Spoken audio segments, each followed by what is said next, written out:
Hello friends and slot car fans. We're back with a video here to kind of give you a wrap up on the crazy drone experience. Introducing the crazy drone. This is the star of the show. It's a generic car. I guess you can find these from the direct Chinese distributors and stuff. They can come in sets, or you can buy the cars individually. But I initially bought it, I'm going to recap on an earlier video quickly.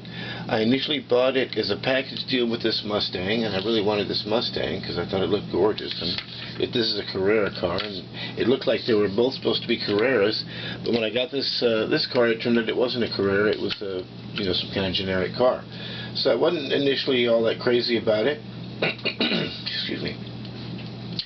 But I ran it on the track, and I realized, well, not only is it cheap, but it's slow too. And so I was, especially unhappy. But I noticed pretty quickly that I could give it turbo power, and you could literally hold the turbo on it, and it would go around all the twisties on this track without flying off, because it has a huge magnet, or should I say at least a bigger magnet than the Carrera cars.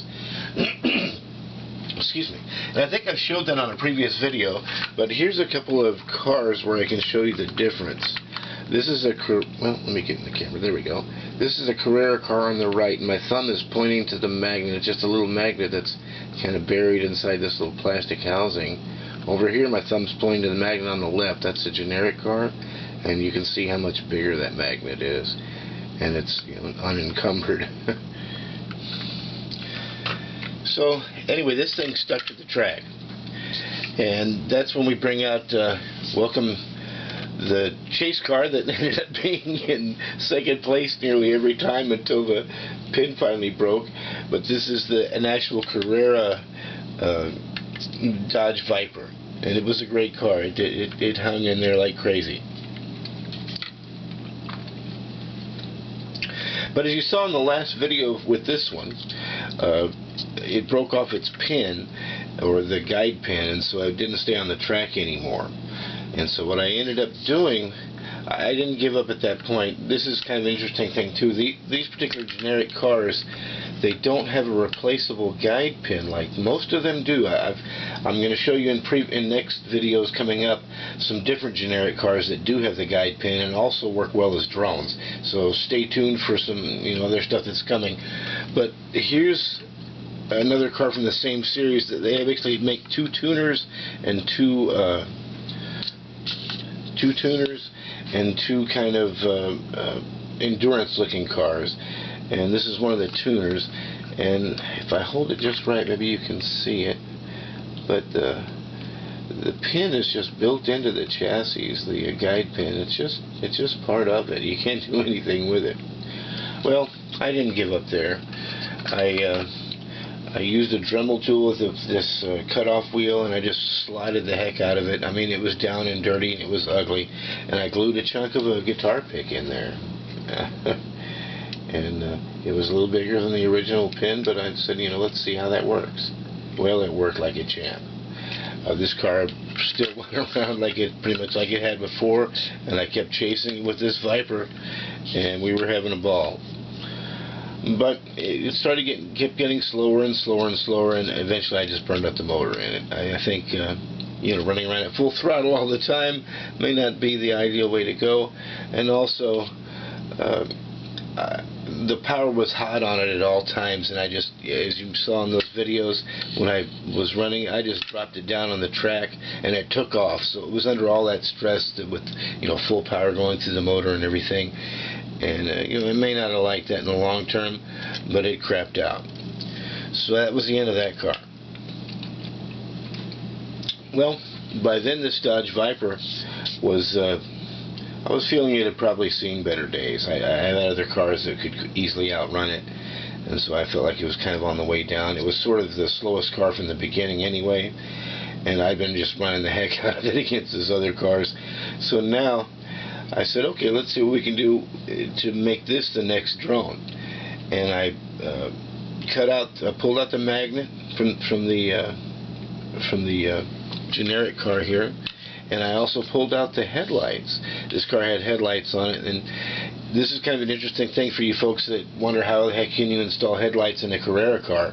Well, buy a $10 generic car. The headlights in it will install in this quite easily. What I ended up doing, well, I'll show you the bottom. I literally really butchered it. I butchered the bottom of it, taking the magnet out and gluing this bigger magnet in there, and I butchered the heck out of it. And then I pulled the headlights and stuff out of it too and stuck them in there. Let's see, this one isn't pulled apart, this one does. And the headlights in this generic car were just set up with a tiny little circuit board that would bolt onto a little standoff in the car. And guess what? On these Carrera cars, there's a standoff at almost the exact same place. Oh boy, excuse me folks.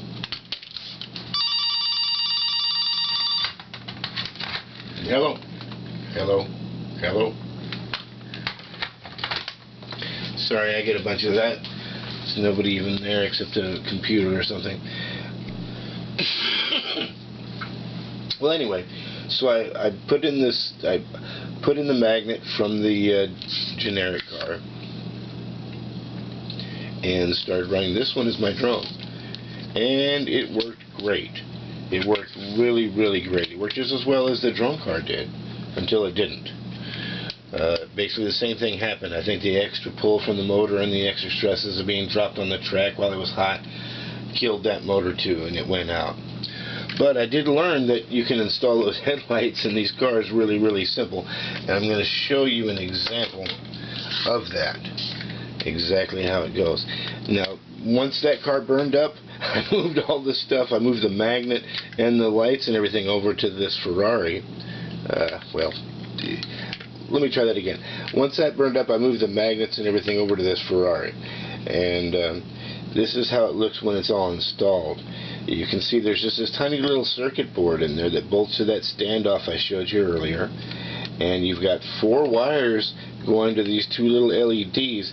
And this is actually how they were installed in the original car. I think they were just, whoops, I think they were just hot glued in there. And so I just drilled holes in the body, and glued those things to the back. And so the $10 car actually got recycled a couple of times with different parts, and now the headlights are in this Ferrari, and it looks really cool. So let's get back to the installation. The installation of this pick. I wanted to show you about this installation of the pick. The thing I used to do this, if you guys are not familiar with it, it's called Bondic. It's that it's kind of a new style of glue that's activated by infrared light. And this is one of the pen, the little like pocket purse kind of things, where you get this little pen and a little light you can keep with you at all times in case you need to repair something. But I hogged out a big slot in here and just filled it up with this Bondic, and then stuffed that chunk of pick in there and used the infrared light to set it in, and it worked. I mean, it's in there solid as can be, and it didn't break off or have any problems. So I think the glue itself is good stuff. So I want to just tell you, if you in a kind of an awkward gluing situation, this Bondic may be the answer.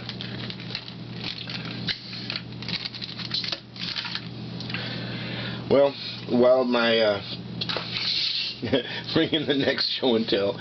While my motors were going out in these cars, I started noticing some dropout where all of a sudden the power would shut off on the track. And I wasn't exactly sure why, and we'll get into that later.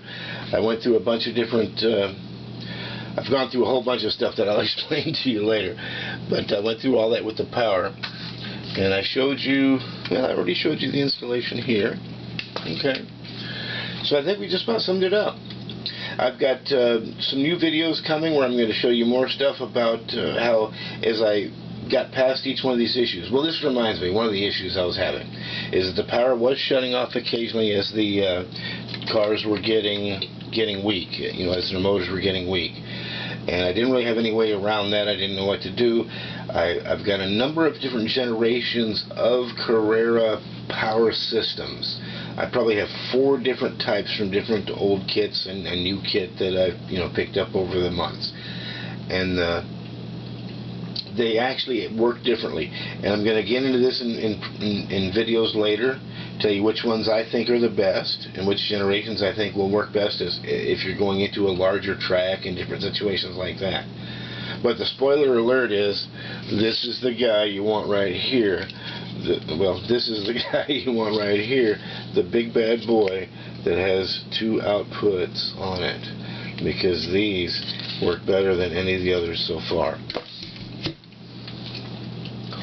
Oh, one other thing I wanted to say.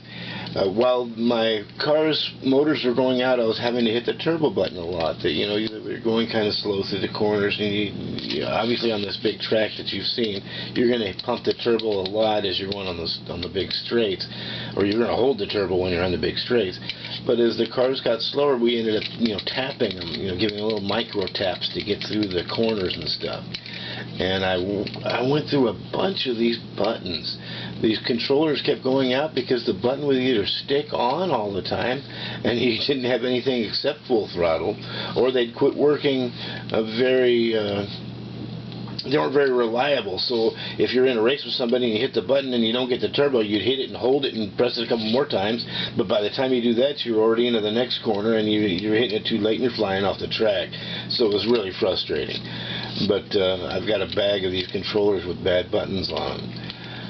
Well, I'm going to tell you how I started solving all these problems in upcoming videos, so stay tuned. If you're kind of interested in this actual Carrera stuff and you're thinking about building yourself a track, especially if you're looking at trying to go big with it, you want to go more than just one set, you're probably going to want to like and subscribe this thing. I've never really asked for that before, but I think it'll be in your best interest if you want to learn something about this stuff, because I'm trying to forge ahead and I've got a lot of extra information to give you. I think you're going to like it. Stay tuned. See you next time.